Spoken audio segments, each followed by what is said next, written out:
Hello. What's up, guys? Um, I'm back with another mother story time. Look, y'all. If y'all know me personally, y'all know it's hard for me to get through even one sentence without saying a fucking cuss word.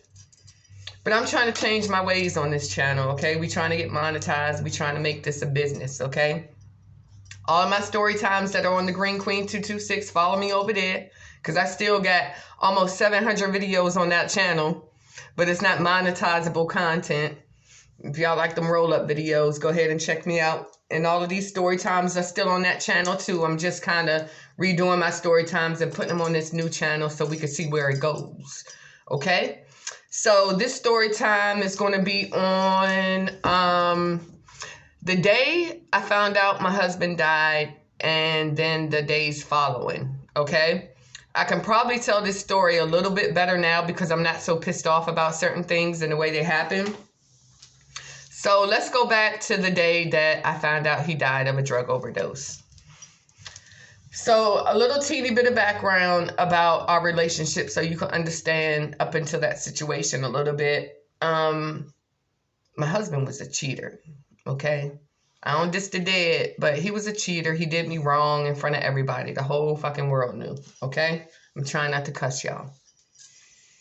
So we were apart. We were separated within our marriage longer than we were together within our marriage. So this was near the end of that time.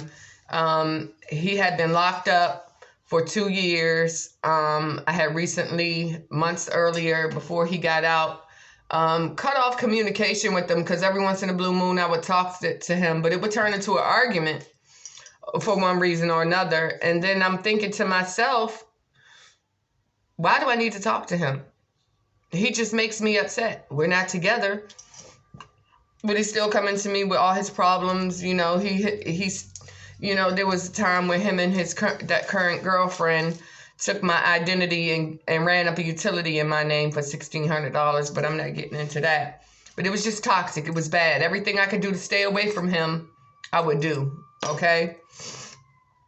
And we got a daughter together, my youngest daughter. So this particular day, the day I found out he passed away, it was like 4 p.m. and he texted me. He was like, yo, what's up? This husband, I'll call him husband. I ain't saying no names. This husband, I'm just, it's something like, I forgot. I think I might have the text in my old phone, but I'm not going to be toxic and go get it because I don't want it to bring back any memories like talking about. But he texted me basically. I feel like he was texting me to open the door to get to start talking to me again. Okay. But I didn't give him a chance to even figure it out because he was like, yo, what's up, this husband? I said, get lost. That was the only thing I texted.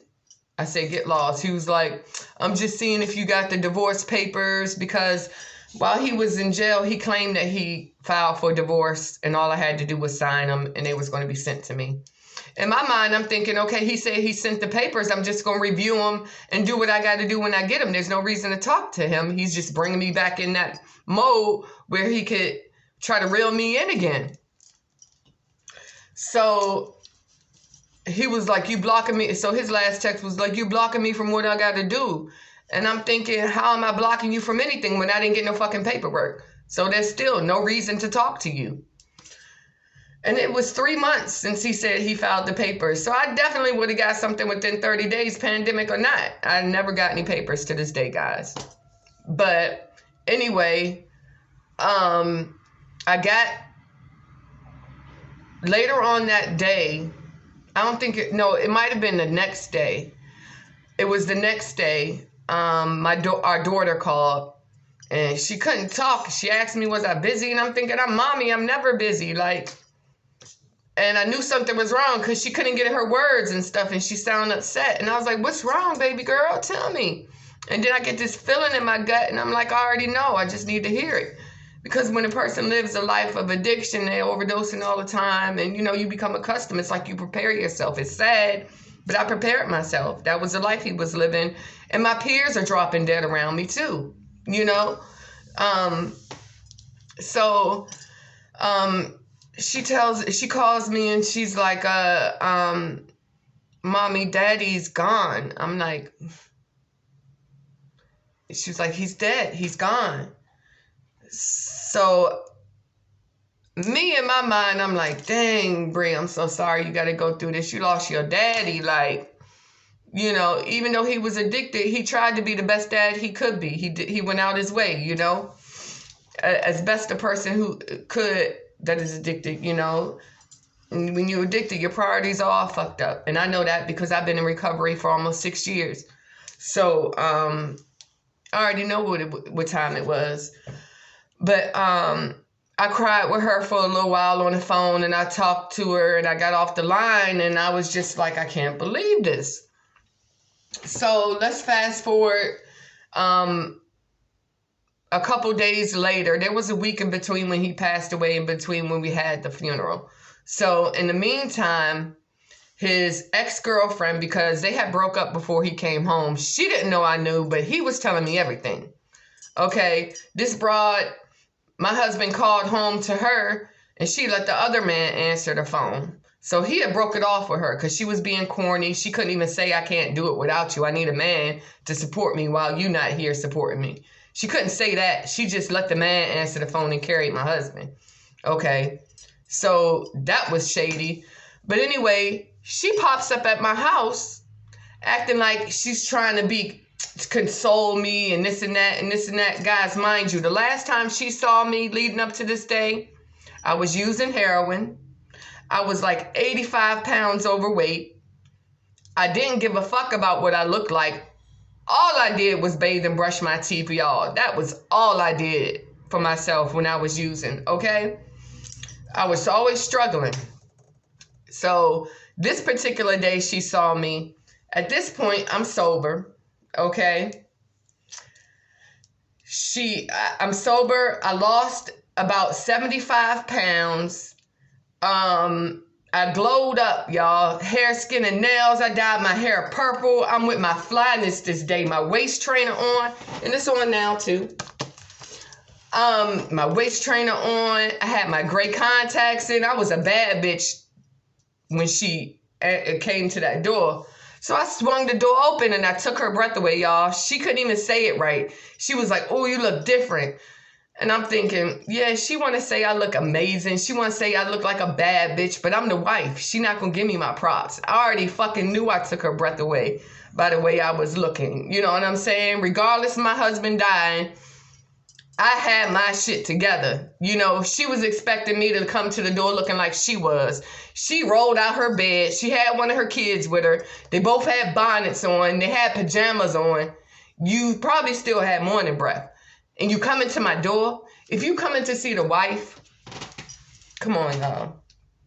If you the other woman, and you trying to be funny and come see the wife, brush your teeth, take that fucking bonnet off, and put some fucking clothes on, okay? It's going to be hard for me not to cuss in this video, y'all. It's going to be hard.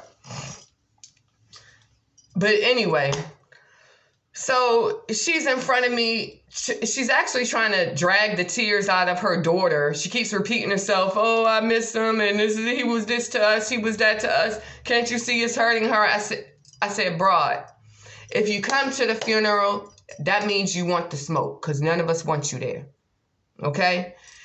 If I don't want you there, nobody else does. If nobody else wants you there, I don't want you there. That's how it is with family, okay? So that conversation happened. I basically sent this bitch on the way. If you want to come to the funeral, it's going to be smoke because you're not invited. All right? We're going to fight you. It's going to be a problem. Okay? So fast forward a few days later. My daughter, my two oldest daughter and my oldest daughter's boyfriend, right? They drove all the way from where they at, all the way to where I'm at, to be there for me, to take me to my husband's funeral and get this day over with, okay? So they scooped me up, and I'm not I'm not late, but it's near the time the viewing and stuff is supposed to start. So I pull up, and this gold digging, dirt daubling gremlin and her daughter, the same daughter she brought to my house, okay? The same daughter she brought to my house to ask me could I go to the funeral. The same daughter heard me say no. So this woman is bringing her daughter with me while she is being toxic, teaching her how to be toxic and to keep drama, okay?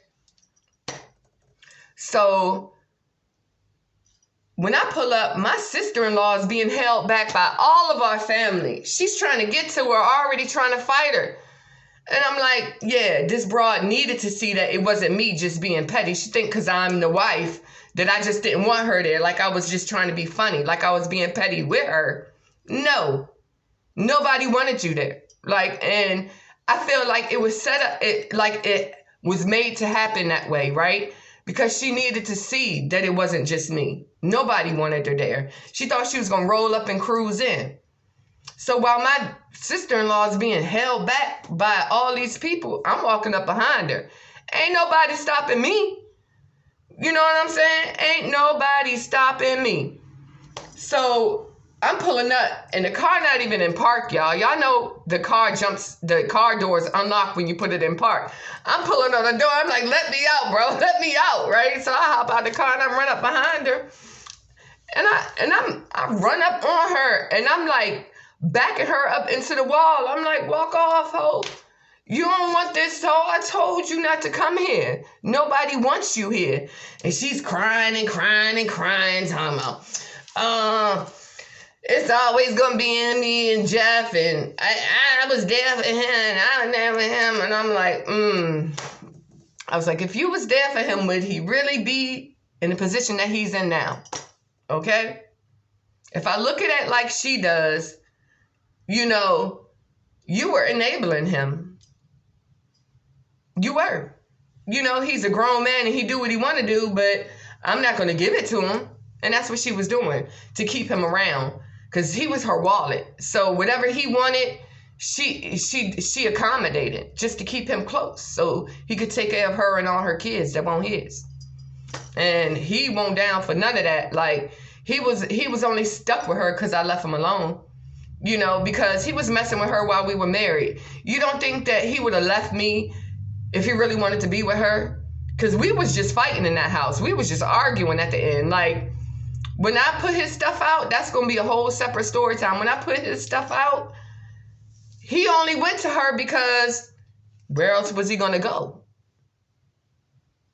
He could have done, if he wanted to actually be with her, he had it well within his means and all the opportunity to leave me and be with her, but that's not where he wanted to be.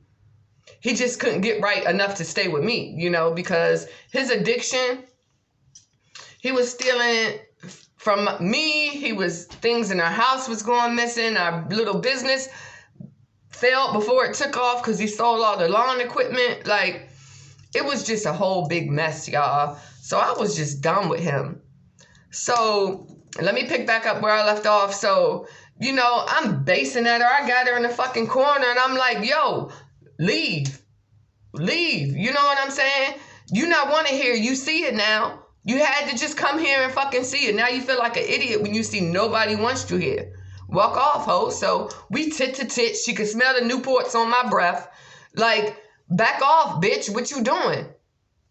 So she back off. She crying. It's always going to be me and Jeff. I said, I'll bury you on top of his ass, bitch. Walk off. Basically. So she left.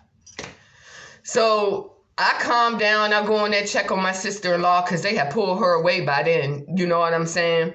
And I was like, you all right, baby girl? Don't worry. You know, she gone. Let's just get this day over with so we can start to heal and move on. So we leaving and we all lined up in the funeral procession going down the road. And she got her fucking squad on a fucking scooter riding in and out my husband's funeral procession, following us to the cemetery. Like, how lame can you be? We get to the cemetery, they taking pictures. it's like, why are you showing up acting like you were this big part of his life when he told me that y'all want a thing? He told me you disrespected him and carried him when he called home one day. Like, why are you acting like, I understand that you lost your wallet. That's probably why you crying so bad, because you don't got nobody to pay your way anymore. Regardless, my husband made shit happen, okay? Whether he was using or not, he provided. He found a fucking way. You know, there was drama because there's always drama with addiction. But he made a way for the person he was with and his family, okay? Don't ever sleep on that. He was addicted. He treated me bad in the sense that he was cheating and doing this and doing that.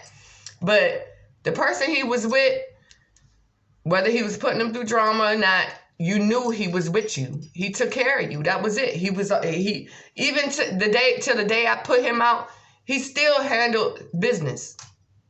Okay, he was the reason why I was able to stay in that townhouse. He let me stay there. He could have stayed there and make me miserable. He didn't have to leave when I put his stuff out. But I was done. I wasn't gonna be living in that house, arguing with him and being toxic with him and stuff. I had to go my own way.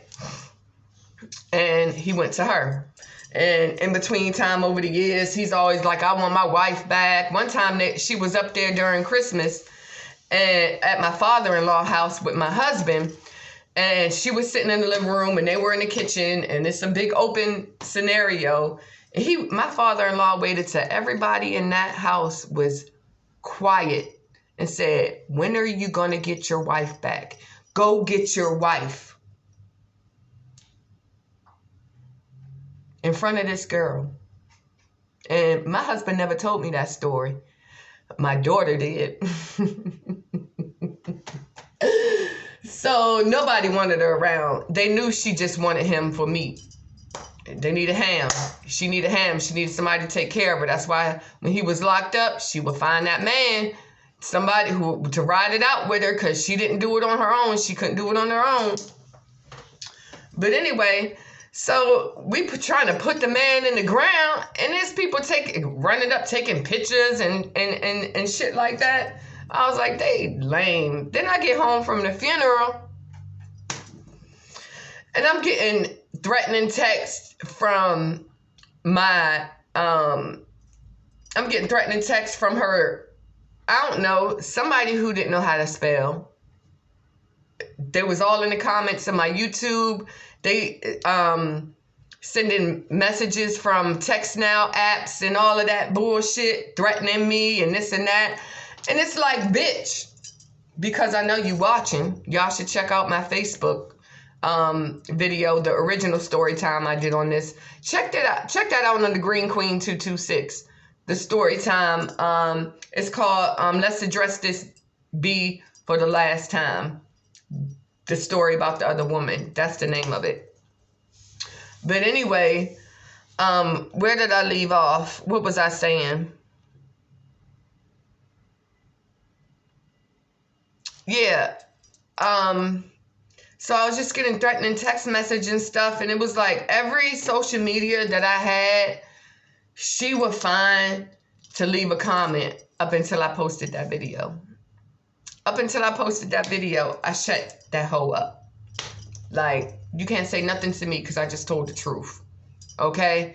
You out here making it seem like I'm being petty with you, I'm going to shut it down. So I made that story time, and y'all can check that out. I was a little bit more upset in that video. I was turned up in that video, you know, but I was smoking in that video, so I can't post this on that chat, on that type of stuff on this channel. It won't get monetized. So that's why I'm redoing all of my story times. But y'all, I was so turned up the week my husband passed away, and the weeks following, I had no voice. Between getting worked up and hollering about it to my friends, I know they got sick of seeing it, hearing about it, but they stuck with me through it all. And there's friends that I lost right with his ass. Like, when my husband died, a lot of shit changed around me, yo, as far as people and the way I moved, yo, because I'm not too good to overdose. I'm not too good to end up in the same position he is. So I'm going to stay sober. I'm going to stay sober. January 10th, 2020, 6 years sober, y'all. And the county I live in offered me a position working for the county as a peer addiction specialist. So guess what I'm going to do? I'm a peer addiction specialist. So, yeah, it was just so much. She had, and for her to bring her child with her to ask to go and I tell her no, and to show up to the funeral anyway, that just shows you what kind of adults she's going to put out in this world. Disrespectful, rude adults. Like, get your life together, broad.